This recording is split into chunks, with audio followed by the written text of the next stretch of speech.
D4 build right now. I'm currently at 110 points in the Paragon levels.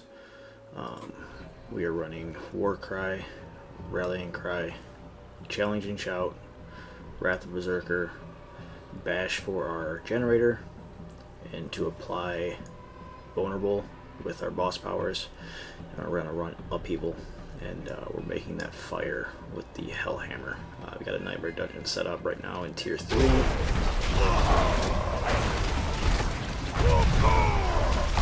Right now, going through this little showcase of what we're doing. Currently, right now, we have the boss power, Ubar's bombs.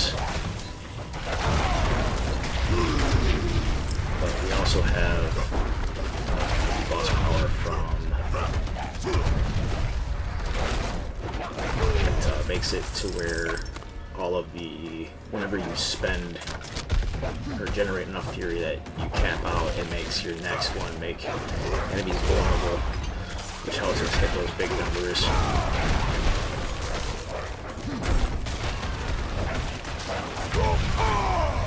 And we use Ubar's bombs with the Wrath of Berserker to pull everything in, drop bombs, and clear everything out. Everything crowd controlled. Hit our Wrath of Berserker, clear everything out.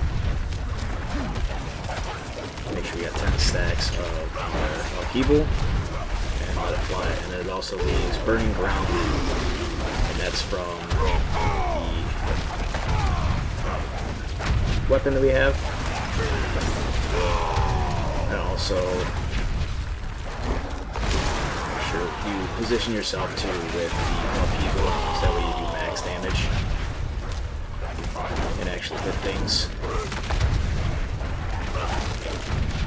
But we also have the aspect that every 20 seconds you're going to get a guaranteed Overpower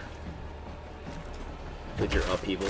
And right now, as we know from the campfire chat, Overpower is kind of in that spot where vulnerable damage was when D4 first launched. The point is that if you're not vulnerable, you're kind of playing the game wrong. Those are the ones that are pushing the max pits. We're going to get some more levels and we're pushing to Tier 4 and things like that. But right now, we're just farming up. We still have to get a bunch of our crafting material.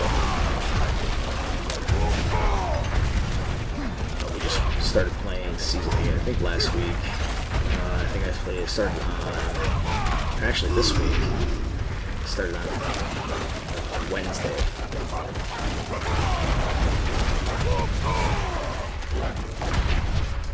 Eventually we are going to transition this into Barb.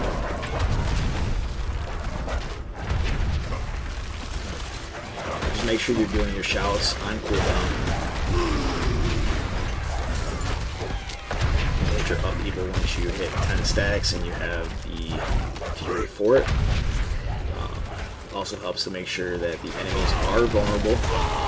That way you get that extra damage. We are running the two-handed axe mastery for more vulnerable damage.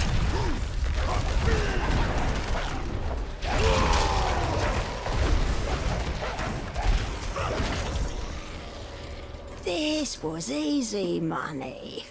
Making my way across the Delta was a little bit tricky, but I've had tougher. Now, I just need to find this cursed pool, collect a flask full, and get back to the witch to grab my coin. Easy gold.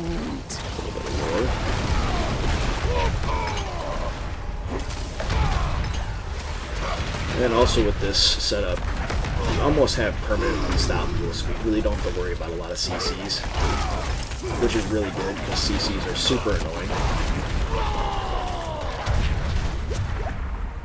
So a little bit of health there. Come back and pick up the ancient stone.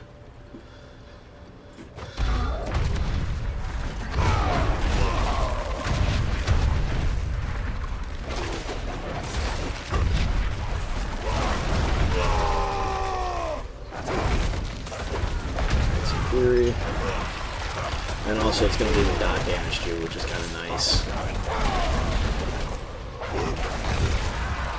Anything left behind gets hit by that.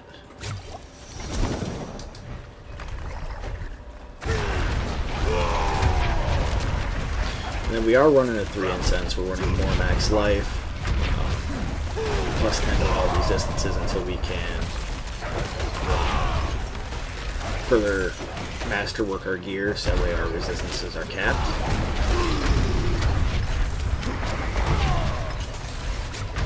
And then maybe we'll drop that for armor and things like that once we get all set up. You there? Please. No, we're not going to do that. Help us get out of here. I'm going to try to find this stone so we can go fight the boss, and then we can talk about gear.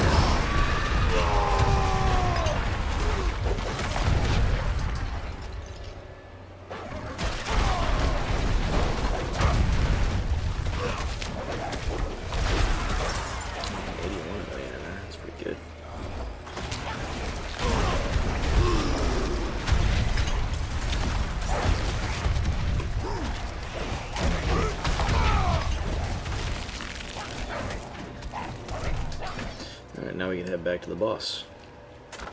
Take on the boss, and then we can talk about gear.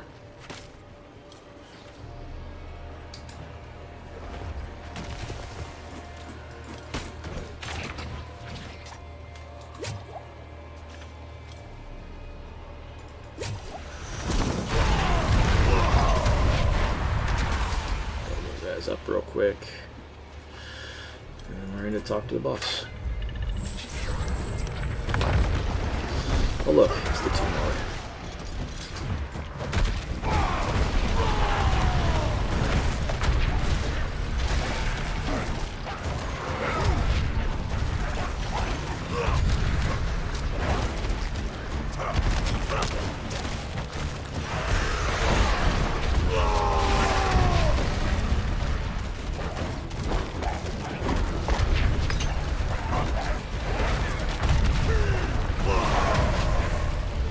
Still got a little bit of work to do with masterworking.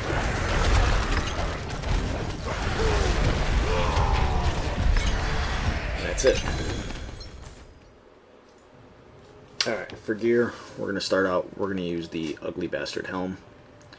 That's going to give us 11.5% cooldown. We can go higher with 14.4%. We got like a mid-rolled one. But also Wrath of Berserker is going to cause us to explode. That's where we're getting a lot of our burst damage from. Next, we're using a legendary chest piece, and we have the fortress on here. For every 10% life we're missing, we gain 4.5 damage reduction. I think might be better, but we haven't got one, and I've been pretty lazy about going to the dungeon and getting that. Next, we're using Behemoth Brawler's Gauntlets with strength, crit chance, and skills to upheaval. And then we're going to use upheaval size, and we should be using damage while berserking, but we only were able to get damage while Wrath of Berserker is active. Could be better, but it is what it is. Next, we are using Tybalt's Will. We're using this to deal 12% more damage. We'll become unstoppable for 5 seconds, and we also gain 50 of our primary resource when we become unstoppable. So that's very, very good. Plus another 50 all stats and damage reduction while unstoppable, making us a little bit more tanky.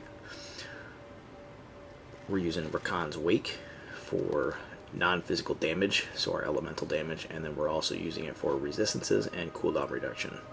And then when we use a skill on cooldown, we explode, giving us more fire damage.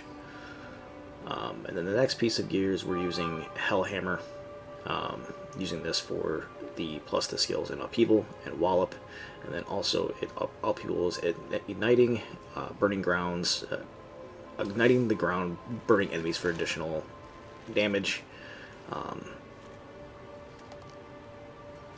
So that's why the upheaval is now fire. in everything we're using the Hellhammer. The rest of our weapons are stat sticks, so we want strength, life, overpower damage. You're going to see that on each one of our gear pieces here. Strength, life, fury on kill should be overpower damage. And then our aspects that we're using on each one of these are sundered ground, anger management, and limitless rage.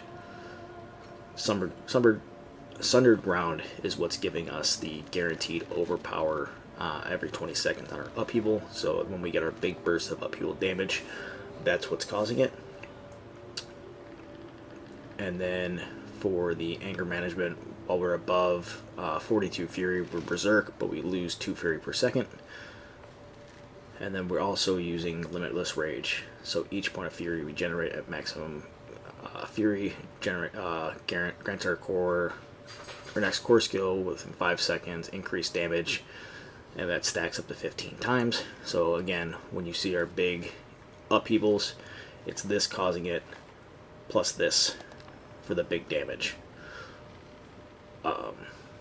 We're using Inner Calm, and that's going to increase damage for standing still. Upheaval has a long cast time, so we stand still for a second, reposition ourselves, and then unleash. And then we're going to use Bold Chieftains. This is going to be with every cooldown build that uses the War Cries.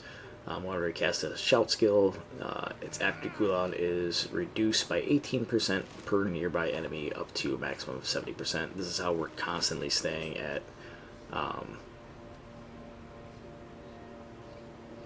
constantly popping our War Cries and staying unstoppable. I couldn't think of the word. Next, we're going to use the Elements Ring. This is going to increase damage, set damage type for 7 seconds. It's going to alternate between fire, lightning, and physical, and cold, poison, and shadow. We want to try to time it when we're on our our fire, so that way we get an extra 20% increased damage. And that's about it. I'm going to have the linked skill tree and paragon tree that I'm using in the description.